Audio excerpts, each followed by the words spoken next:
This is a wild healthcare story, and we're going to get into a company called Cigna, and they are accused of denying 300,000 claims inside of 2 months. And you know how long it took each claim to get denied? 1.2 seconds. And then after that happened, a human actually rubber stamped it. Really, really nice. Nobody actually read them. The AI, artificial intelligence that they implemented, was actually doing the claim denial. And this isn't just health insurance, by the way. This is going on in auto insurance. It's also going on in homeowners insurance, and we're going to discuss that. I'm an insurance agent. I'm going to show you how all of this is working and what's going on. And I'm going to give you 5 ways that you can actually deal with this if an AI denies your claim and a human did not look at it. So let's get into it. Cigna was using a company called PXDX, which was denying claims in bulk, hundreds at a time, at 1.2 seconds each. Now, they were accused of this in a lawsuit. UnitedHealth has been in trouble for this as well. NH Predict is the company that they've been using. They decided when to stop paying for care, but a lot of the people that they were cutting off were elderly, folks in rehab, and people in nursing homes. But here's the really crazy thing.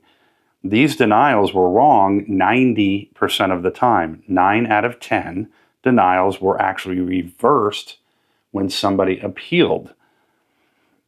They kept using it, or these companies kept using the AI, because almost nobody does appeal. 0.2%, which means 2 out of 1,000 people who are denied claims actually ask for a reversal. And that's the whole game that these insurance companies are betting on, is that you don't come back and appeal. Humana also got sued over this, and a judge ordered UnitedHealth, who was also involved in this, to hand the algorithm over that they were using. So this stuff is sort of making its way through the court system.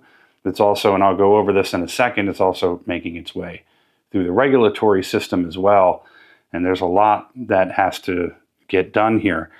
So it's already in our auto and home. Some of you watching, let me know in the comments if you've been caught up in this. AI is reading satellite photos, and in some cases they're using drones to take photos of your roof to see if they are either going to drop you or make you replace your roof. I was just watching the story a minute ago where a woman in California was required to replace her roof based on a satellite photo. So nobody is actually coming out to look at these things, and that's the scary part, is that humans are trusting the AI and making decisions based on that. AI is also deciding whether or not your car is totaled in an accident. And I think a lot of you are noticing that, you're saying that, hey, I can fix this car when it got into an accident, but the insurance company is coming back and saying that it's completely totaled, and you're scratching your head wondering why. Well, AI in a lot of cases is involved in that decision making. If you make a typo on a form, the AI could very well deny you immediately based on that. We're seeing in the hiring in the job industry, in human resources, that these companies are using AI to hire people. This is an absolute disaster. The job market is in shambles, and it's making it 10 times worse because these human resources departments are actually using AI to hire people and actually go through and see who's a good candidate and not a good candidate. Now we're seeing all of these mistakes being made in AI. What kind of mistakes do you think are being made in the job industry in those human resources departments? The regulators are now finally opening their first real investigations into this. And I'm going to tell you in one of these 5 steps why regulatory it might be an important thing for you. Another company, Allianz, is cutting up to 1,800 jobs, and they're handing the work over to AI. We're seeing this in the tech industry. People are getting laid off. AI is supposedly going to replace them. We're starting to see that AI is doing an absolutely terrible job at it. They're having to bring those employees back to replace the AI or fix the AI that's completely screwing everything up. So I'm going to give you these 5 steps that I was telling you before, how you can work around this AI. Again, only 2 in 1,000 push back. And so by pushing back alone, sets you apart from everyone else that's getting denied. So the first move is to appeal. Appeal every single denial that you get. Most will get reversed if you just simply appeal or challenge them.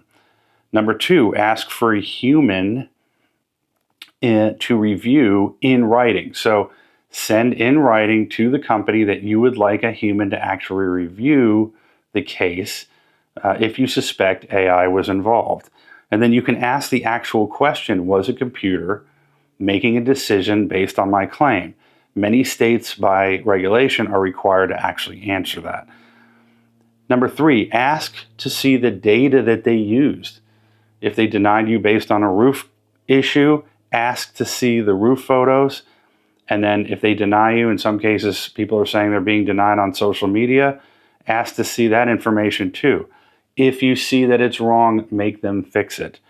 Number four, document everything. I can't say this enough. If you don't have documentation, it makes it extremely difficult to fight anything. So you want to make sure that you write down notes on the calls that you have. You want to write down the dates that you have those calls. You want to have all of your denial letters in place and all photos that are involved. You have 180 days to appeal. If it goes beyond that, or if you're not getting anywhere, then at that point you can hire an outside independent investigator or reviewer. And last but not least, number five, call your state regulator. They are a free government office. Their job is to investigate these things, and insurers, I guarantee you, are going to act differently when you start getting regulators involved, because they don't want those types of people breathing down their necks, because it can get messy for them, and a lot of this stuff can end up in the news as well. So I know I'm talking a lot negatively about AI, but it's not all bad. AI can be used in a good way in order to help you get your money faster when you do have a good claim. And then also the problem, a denial basically means no person actually ever looked at it. So they're hoping, once again, that you walk away from everything. So again, get a human involved, go ahead and appeal, ask whether or not AI was actually making this decision, and that, I guarantee you, is going to help you in the long run. So if you learned something here, do me a favor, go ahead and subscribe. I appreciate you watching. Again, I'm Dennis Hendrickson. I'm an independent insurance agent here to help you navigate through this crazy time that we're dealing with, not only in the insurance industry, but also having all of this AI now mixed in with it all. So I appreciate you watching. We'll see you in the next video.